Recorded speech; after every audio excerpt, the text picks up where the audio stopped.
જેન્ઝીમાં અને યુથની અંદર ટેટુનો જબરજસ્ત ક્રેઝ છે કે ભાઈ ચલો હું ટેટુ કરાવી દઉં, કોઈ નામ લખે અથવા તો કોઈ આલ્ફાબેટ સાથે કંઈક ગિમિક કરે. અને અમુક ટેટુ હોય છે ને એ પરમેનન્ટ નથી હોતા, જે બહુ પ્રોફેશનલ ના કરતા હોય. પણ જે પ્રોફેશનલ જે ટેટુ કરતા હોય અંદર સુધી જાય, અને અમુક ડાય એવી હોય કે વેરી ડિફિકલ્ટ કે જાય જ નહીં, પરમેનન્ટ થઈ જાય. આમ તો વાંધો નહીં, પોતાની મરજીથી જ કરાયું હોય, પણ હવે લાઈફથી તમારી મરજીથી જતી હોય એવું નથી હોતું. કાલે જેની સાથે તમારે એકદમ પ્રેમ હોય ને તમે કરાયો હોય ને આજે એમની સાથે તૂટી જાય, પછી બીજે કંઈક લગ્ન કરવાનું થાય, તો એવા ઇસ્યુ બહુ થાય છે.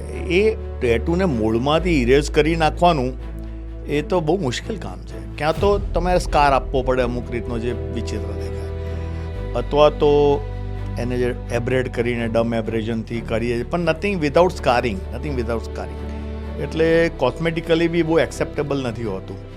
હવે કયો ઇસ્યુ વધારે ત્રાસ આપવાનો છે એના પર બધા નિર્ણય લેવાતા. અમુક લેઝર્સ બી હવે જો કે હું લેઝર